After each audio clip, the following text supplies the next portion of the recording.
Eurovision was created in 1956, and it's often said that the intention was to try and bring Europe together after years of war through Europe. Fast forward into the 21st century, Ukraine recently held its national final in a bomb shelter in a train station deep underground whilst at war with Russia. In this Euro-Versy, we talk about why, or can Russia ever return to the Eurovision Song Contest after it was dumped out of the contest in 2021, after a number of countries threatened to pull out of the contest. Is there ever a way that Russia can return to the contest? Can they coexist with the Ukraine? Do they want to come back? And we'll talk about other things along the way. So the first thing to say is the easiest question is, having countries such as Finland and Holland having withdrawn from the 2022 contest to force Russia out, is there a way after the war for which Russia can ever return to the contest? So I should probably start with saying that I have a weird relationship with this one because my family fought in the Finnish Winter War. So yeah, there's cultural context there. But my favorite Eurovision track ever is the Russian entry from 2001 as well. I think that the spirit and the idea of Eurovision is still there, which means that there should be a possibility for anyone to kind of come back to the table. Obviously, that's not possible with active aggression. But like I said, my family history also means that I know that some people would argue that, well, they've done it before, they're doing it now. This is just going to keep happening. So why are we trying to work with a country that seems to constantly want to be aggressive? I don't know. That's not the best answer, but I just know that there are some very, very, very strong opinions about this and kind of how deep they run culturally. Yeah, I mean, this is not the first time that Russia have been in a warlike situation in the run up to a Eurovision, and famously, obviously, Georgia had to leave Eurovision one year when they had a song that was called, was it "We Don't Want to Put In," but I think it was "We Don't Want Putin," and obviously they were famously had to leave the contest as a result. The war will end eventually, and one country will be the winner. Depending on the outcome of that war, and we still don't know which way it's going to go, is there scope to say how soon after the end of the war do we say to Russia for them to come back if they wanted to come back, and if the European community the Eurovision community want them to come back? For me, that kind of depends on when the war finishes and in what kind of fashion. So it's really difficult to speculate. But if we do have a situation where, and I don't believe that's going to happen under current Russian leadership, but if we do have a situation where someone acknowledges that this was an illegal invasion of a sovereign country, I think a lot of Europe would be much more open to kind of having a Russian Eurovision entry relatively soon. But, 2 weeks before the deadline, and it's kind of a messy end to the situation with Russia saying, no, it's still our land, that's not going to sit well with many people. I suppose going back into the history of the contest, war with Germany ended in 1945. The contest started in 1956. We talk of this idea of it being trying to reunite Europe. We could have always done Eurovision by saying to Germany, well, you can't take part, but we didn't. So should we say when the war ends, well, actually that is all over now. What's done is done, and in the spirit of peace, or in the spirit of unification, or in the spirit of happiness, or whatever ideals that Eurovision want to put on a placard, that we should forget what's gone before and let them back in. I'm not sure it's forgetting, because, like you said at the start, part of the ethos is about a unification of Europe. And as part of that, an important part is remembering what we've done wrong. For me, that would also be an important part of kind of acknowledgement of where people weren't treated rightly. Because without that, I think there'll always be that kind of schism between certain blocks of countries and others. But I mean, you know more about the early Eurovisions than I do. Was there any kind of response towards Germany initially? Was there a debate around it? What did people? No, I don't think there was. And I mean, they took part in the first contest. They were asked to host the next one in 1957. So I don't think there was ever a problem. They were sometimes referred to as, in some recordings, as West Germany rather than as Germany. Although, interestingly, when there was the split of East and West Germany, they were still called just Germany for the sake of the contest. But no, I don't think there was ever a sort of problem of Germany being in the contest. And in fact, they took part earlier than the United Kingdom did. So no, I don't think there was ever a real issue with Germany taking part. But again, that was 11 years after the contest, after the end of the war. The Nuremberg trials were 5 years, 5, 6, 7, 8 years before that, and reparations were in process. If the war between Russia and Ukraine, beg your pardon, does end, do Russia have to pay sanctions or reparations before Eurovision decides to let them in?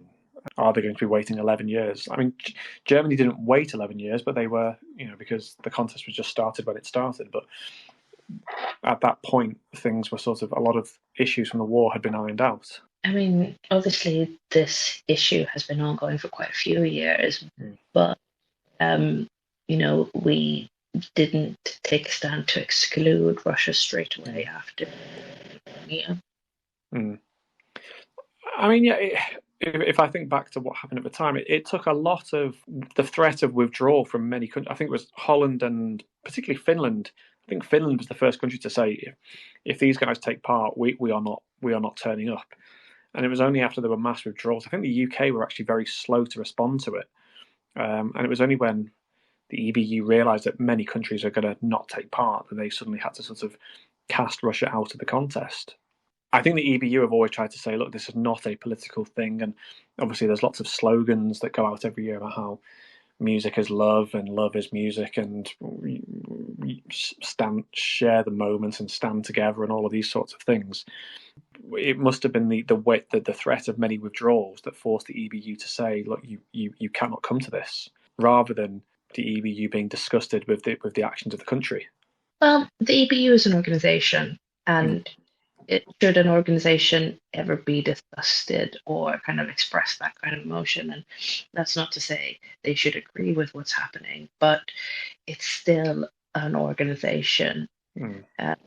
Should, I don't want to say be impartial because it's an illegal invasion, but you know what I mean. It's like it's not for that organisation to express an individual human emotion.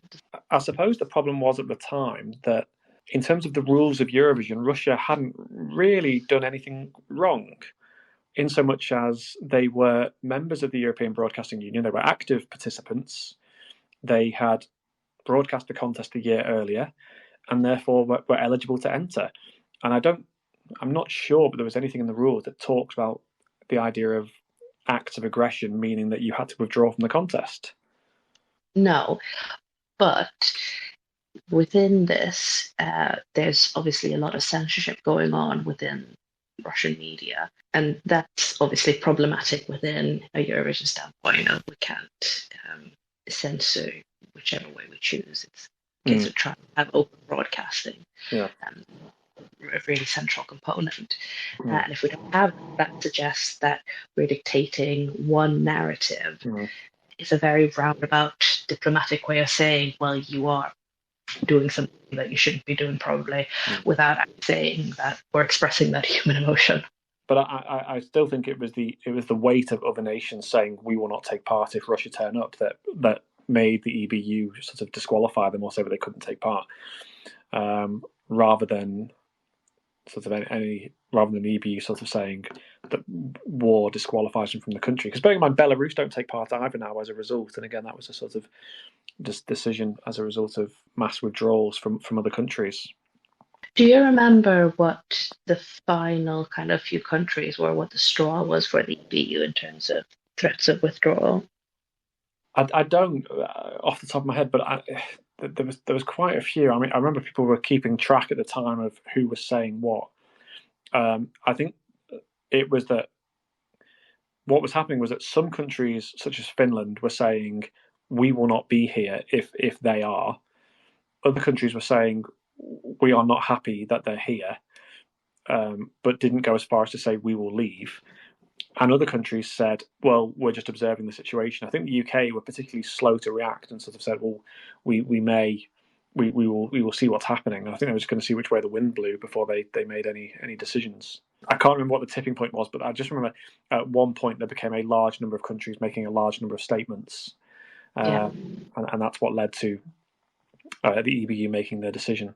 If I pretend that you represent the whole of UK now, just for a minute, but what did you want? What did you expect? Kind of what was your reaction to it before the EBU said that they weren't going to allow Russia to participate? My personal opinion was Russia has been in recent years an unpopular country at Eurovision, and I always felt it was slightly gaslighting or goading that they often sent songs about how we should all put down our weapons and come together when they were the ones committing sort of problems with Georgia, problems with Ukraine.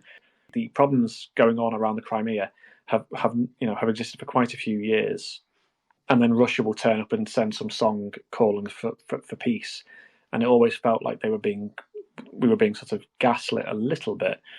I also think there's an issue with Russia always seems to desperately want to win it, but this is a competition that has a strong association with the LGBTQ plus community, and Russia's record on this is not very good. And when Russia hosted the contest, there were people being arrested. There was Peter Tatchell protesting and being arrested by Russian police. They wanted this competition to come to Russia, knowing that a large amount of its audience were at odds with their sort of legal and sort of cultural system. I don't think that really answered your question. That was a very long answer, but I suppose the short answer to what you were asking is I don't think the contest could have continued if Russia took part, and so I think it was right that eventually they were booted out. The question now is can they ever come back once the war ends? The only reason I ask is because, like I said, I have a particular connection to the Scandinavian line was quite unified and quite understandably so. To me, it was very, very clear that there was no moving forward. I don't know if we've actually talked about this before, but where my family live in Finland, it's about a kilometer from the Russian border, and my entire life you've been able to see the glares from the sniper rifles from the Russian side. So that's been very, very palpable. So to kind of live with that presence, that was a very clear no and a very clear standpoint of if this is what we want this contest to be, then we can proceed in this manner. This is a slight tangent, but I remember reading an article years ago about Russia's relationship with sport and the Olympics, and I think Eurovision was involved in the article as well. But it was that anything Russia does in a competitive manner is to assert its dominance, and whether it's sport or a song contest, they want to win it because that demonstrates that Russian people and Russian politics is the best, and their system is best, and their investment in sport is the best, and their songwriting is the best. So I think I've always found it quite strange that a contest that is almost at odds with Russian beliefs, why they took it so seriously and wanted to do so well all the time. But I think regardless of its association with the LGBT community, Russia wanted to win because it was a way of dominating itself amongst its European neighbours, and in the same way as winning gold in the basketball or against the Americans, for example. But I also think that a lot of that LGBTQ plus community and spirit, that's in a way reading against the grain of what the competition is. There's nothing in the rules that suggests that we should have that kind of community within the Eurovision space, but it's evolved because of everything else that the competition embodies. So there's no doubt that you can be Russian or Chinese or whatever, whoever you are from your background, and say, this is just a song and performance competition. There's nothing else. There's no ulterior message about love is love or whatever it might be. Mm. So I think if you want to be the best songwriter and win a competition in songwriting, you can easily ignore those parts. Although interestingly, Russia sent a lot of Swedes as their songwriters, particularly John Ballard, in the years when they've done well. So it's well, we just said they wanted to be the best. yeah, they just wanted to pay other people to make them the best. Well. But again, to be fair, the idea of Swedish songwriters spreading themselves across Europe to try and win for other countries is not unique to Russia. So just to give a slight balance there. Is there a difference between the actions of other countries and what Russia have done? Have Russia, was this an excuse to get Russia out? And I'm trying not to use specific examples, but the UK war of Iraq in 2003 was controversial because it all hinged on a dossier of weapons of destruction that never really came to fruition.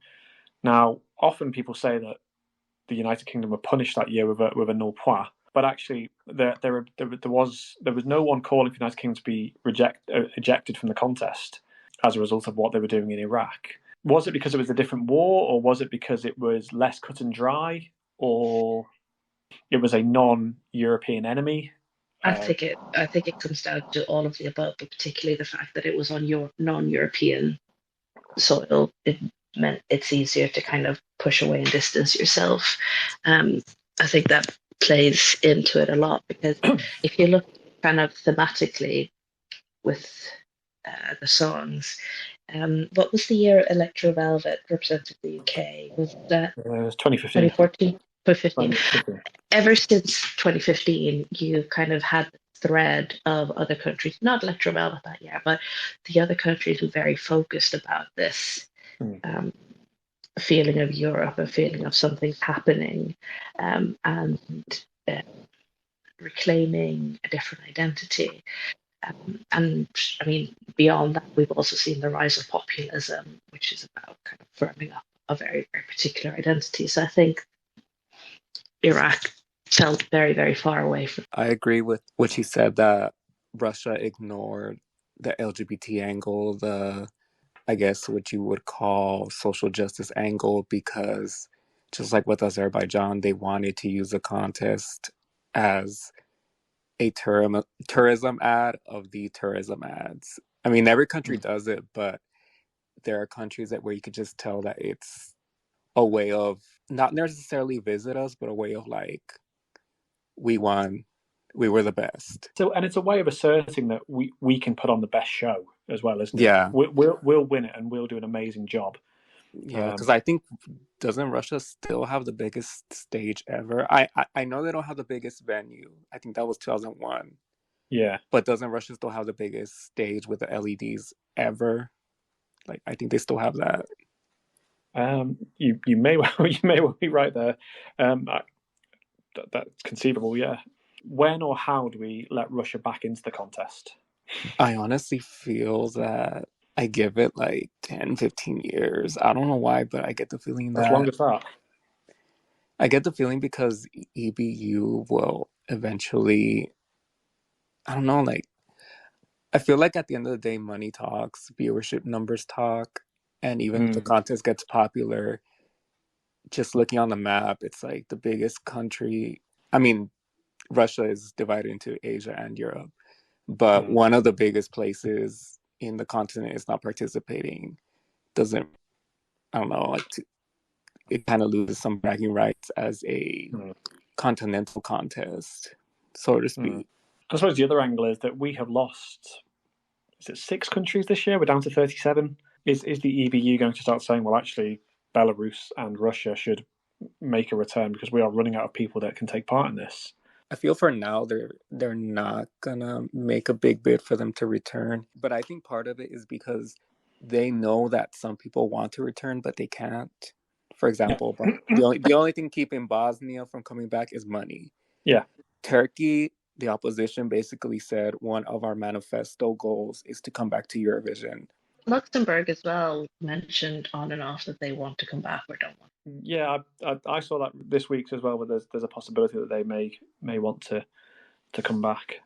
I get the feeling at some point, I think at some point, even though money talks, I think at some point the EBU has to realize that just like with the junior Eurovision, where some countries pay I think some of them pay next to nothing. I don't know. I don't remember. But I think it's going to get to the point where Albania, Macedonia, Montenegro have gotten deals before to participate to boost up the numbers. So I get the feeling that EBU is going to have to realize that it has to lower the participation fees for more places, more regions of Europe, if it wants to keep the numbers at 40 or more. What does Ukraine do if Russia enter? I mean, traditionally, we have in the past had countries drop out of Eurovision because other countries have taken part. That in the 70s, there was always talk of Lebanon taking part, but then there was questions about whether they would broadcast the Israeli entries or not. It was always said that Morocco took part because Israel dropped out in 1980, but I think the truth of that has been disputed fairly recently. Is there a chance that if one of them, if Russia comes back, does the Ukraine have to sort of say, well, we're not going to be there whilst they're there? I don't think so. I think because some countries take it as a form of national pride, or at least when they have rivalries, then, it goes from, oh, this is just another kitsch thing to, okay, let me beat them. Let me get a better score. And Ukraine being not only do I think Ukraine would want to really beat Russia, even if it's just one position above them, but I think as a country, as one of the biggest juggernauts that has always qualified, it would rather just pretend like Russia isn't there, the same way with Armenia and Azerbaijan, pretend like it's not there most of the time, and just try to beat them at their own game, like try to get the higher score. Yeah, and you're right. I mean, Ukraine are absolutely flying high at the moment. Obviously, they've won again. Or if they do bow out, it's probably like when Greece and Turkey in the 70s, like they only skip 1 year, and then after that 1 year as a protest, and then after that they just don't really mingle, and they just tolerate each other being there, but they don't actually like keep withdrawing because of each other's presence. Yeah, but I mean, Ukraine are. I think it'd be a shame for Ukraine to drop out if Russia returned. I think we can all agree Ukraine at the moment are very good at Eurovision. The only 100% qualified nation from the semi-finals, winning twice in recent memory. Overwhelming support for their win this year. This year. I think it would be very hard for Ukraine to drop out as a result of Russia coming back and not lose other countries in the process. Well, I think also the question we're posing is essentially, do we separate the artist from their actions? Obviously, in this case, do we separate the performer from the country's actions? Because, they can't be held responsible for everything, but are they held accountable? I mean, that's one of the trickiest questions there is, really. But if you've followed the past few months, there's been a lot of talk about, we need to forgive Chris Brown and move on. I don't really agree with that discourse. But just the fact that there is such a conversation about it, I think the same thing would happen with Russia, Ukraine, of, well, we've moved on in one way or another, so Ukraine don't basically kind of play a part. Whether or not that's right, that's a different matter, like I said, but I think that's very much what we'll see be repeated. But I think part of the problem with in Russia's case, trying to separate the artists from the situation is many of them are vocal in support of Russia, and people have long memories now, and they remember when an artist shows support from the war. I don't want to name any names for libel reasons, but a well-known Russian songwriter and performer who is well known to the contest has been vocal in the support of the contest. Now, do we ever allow, what support is that person going to get for if they enter the contest again? Ukraine always seems to know who has performed where. And again, long memories. This Ukrainian artist that won a national final performed in the Crimea when it was being annexed by Russia and therefore cannot take part. It is not a common story, but it has happened in the past where people remember what they've done, and we remember who have been vocal in their support of Russia from the Russian nation. I feel like at the national final level, because it's more like, basically it's against the law. Yeah. I feel like the national final level, that's not going to go away. They're going to keep disqualifying people who went to Crimea. Yeah. Internet sleuths are going to get people disqualified or start petitions to replace the singers. But I think at the international level, it's going to be like the 2010s, where if Russia comes back in the beginning, they'll be booed, but then the booing will dwindle because, Sergei got booed 2016 the first time. Came back 3 years later, he wasn't booed. After I think starting 2018 or 19, you didn't hear the boos when Russia came on like you did from 2013 to 2015 or 16. And knowing Russia, I'm pretty sure I would bet money that if Russia came back, they would pick someone brand new, so that way, it seems like maybe even someone very young, brand new, so it seems like, this person can't absolutely not support the war. And then they would send a peace ballot. Because it seems like every time Russia did something controversial, they always send a peace ballot to the show. Yeah, or send someone who's just a little bit subversive, just enough to make you question it. Yeah, like very young girls taking the bullet. Yeah. Because I think Russia's last entry, I've completely forgotten the name, but the lady in the sort of boiler suit, I think she was generally seen as not part of the establishment, and then obviously a year later they weren't in the contest. So, but I don't think that anyone like that is going to be openly saying Russia did bad or Russia did wrong if they ever return. Just moving on a little bit, I suppose the question we haven't thought about is, do Russia want to come back? Is it important for Russia to be back? I feel like, they hosted 2009. Mm-hmm. I feel like maybe in a few years they will want to come back, especially if their neighbors keep winning. But I think for now, Russia's kind of, because they kind of hit a slump. Like they used to be the juggernauts, and they kind of hit a slump, and then they came back, but then they got booed, and then there were some years, the first year they didn't qualify and stuff like that. But maybe in a decade they'll rethink and say, we still don't agree with anything, any of these protests, any of this social justice, but we need to get our name out there, or we need to show that, just like with sports, just like with on the global field, we are a force to be reckoned with. Think of how the kind of exposure from Eurovision. I think I mentioned a couple of weeks ago that it's one of the biggest kind of watched live events worldwide.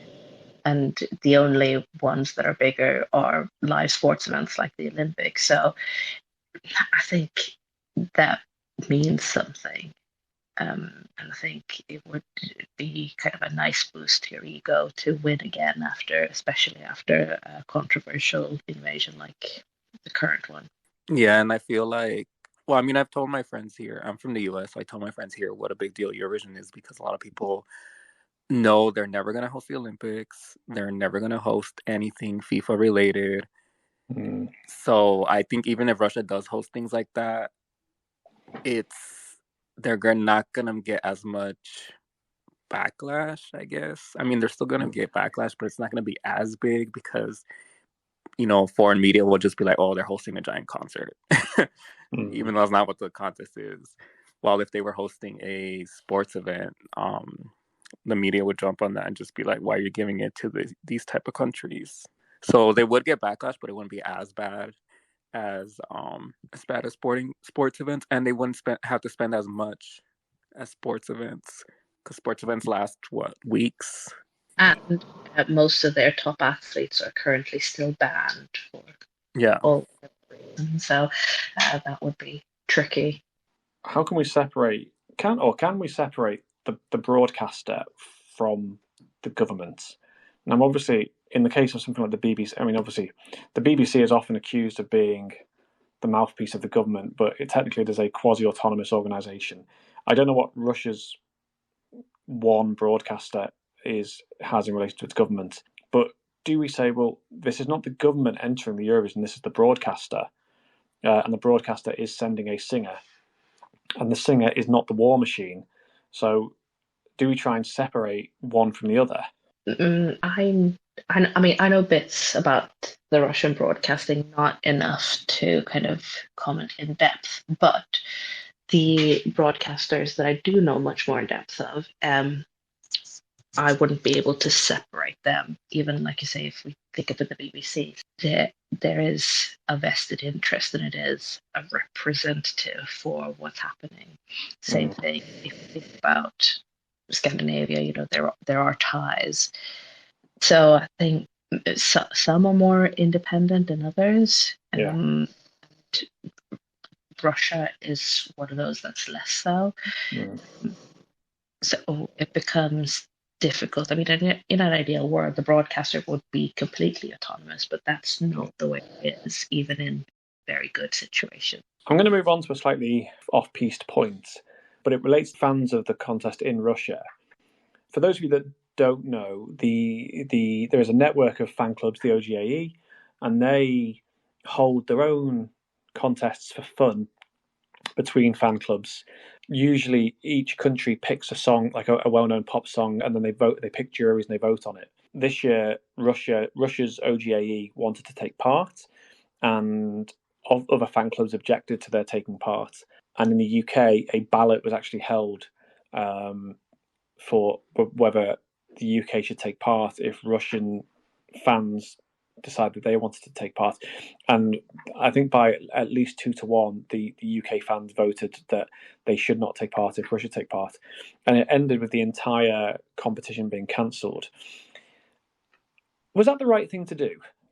Because are Eurovision fans in Russia typical of, are they the sort of people who are going to be in favour of the war, who followed the government lines, or are they going to be a different group of people who think differently to the Russians and think, well, actually, look, we're just a fan club and we want to take part? I think this is where it gets really, really difficult, because I'm always on the side of the people, of the fans. And if I were to speculate, my suspicion would be that as much as Russia choose to ignore the LGBTQ community in Eurovision, it is very likely as well that for many people it is a safe place to be themselves and to express their identity without exposing themselves too much. So I would have actually said that it would have been good to include the fan club to allow people to still express their identities, because we're just assuming that people support the government, the regime, but a lot of indications suggest that there isn't support amongst the people across the country. I was, because I'm a OGA UK member, I voted that the UK shouldn't take part if Russia do. And I think at the time I was sort of perhaps swept along by the idea of Russian tennis players not being allowed to go to Wimbledon in response to the war, Russian sports people not being allowed to take part in sports because of the mass drug problems that it had. But I've sort of reappraised the situation. I agree that, I don't know what OGAE Russia fans are like. I don't know if they are pro-government or whether they're anti-war. I would assume that and this is an assumption, that many of them are part of the LGBT community that fall foul of Russian laws and beliefs. So maybe we should have been, in hindsight, maybe we should have been more inclusive in saying that they should have been allowed. But again, would we have upset Ukrainian fans if we'd done that? But even so, I would argue that we can't compare a sportsman or a sportsperson to a fan club, because as a sportsperson, you're still representing your country. You might disagree with certain points, but you still choose to represent that country. And if you don't want to do that, there are ways of still competing at that level without bearing the flag. Whereas a fan club, again, you are a group of people. You don't have that same space. You're not practicing sport at an elite level. You're an everyday person. Yeah, I mean, I've read articles about.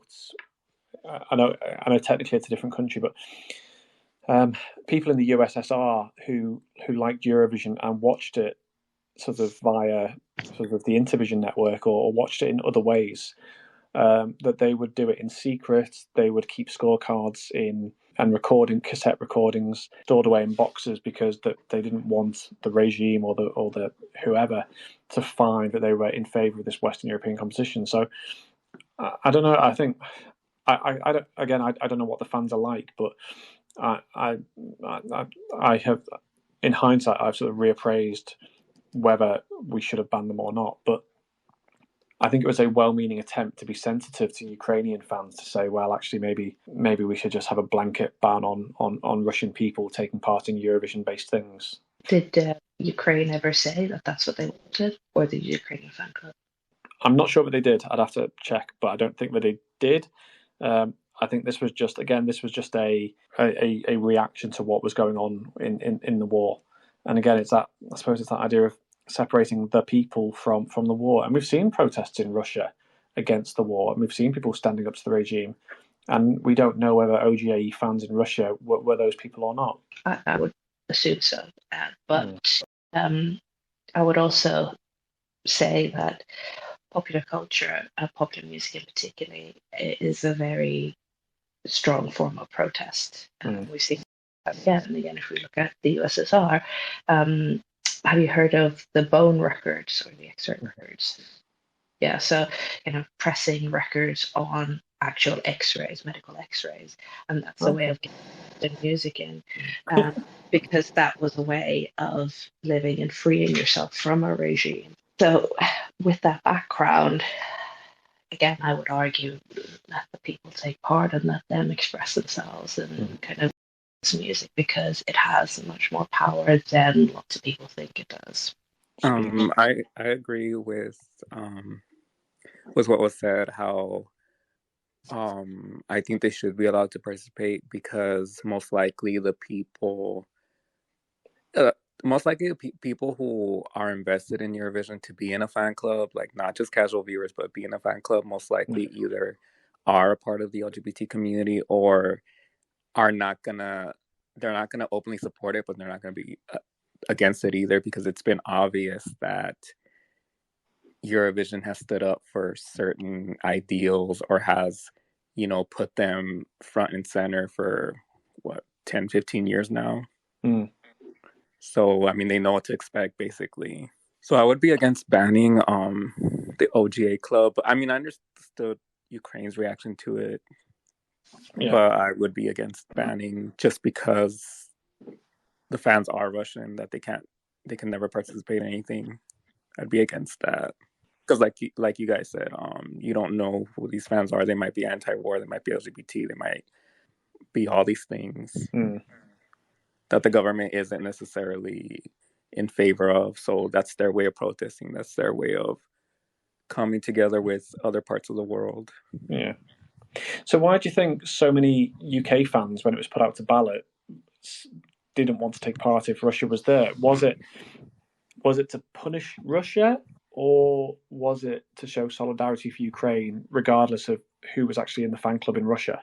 I think it was kind of both. I would say it's more solidarity, but I think there also is some, well, in my experience, and maybe you've heard it, it's always, Western Europe's always complaining Eastern Europe is getting good scores, not because of songs themselves, which I think is false, because, Russia knows how to put on a good show, Ukraine knows how to put on a good show. In my opinion, they deserve their good scores. But I think this was kind of both solidarity with Ukraine and also a touch of Russia's always been unfairly hyped in the contest. So, cool. Yeah, I get the feeling if it was a Western European country that was asked if they were going to be boycotted, unless they were super openly homophobic like Russia, I get the feeling that they wouldn't have gotten as many votes to kick them out as Russia did.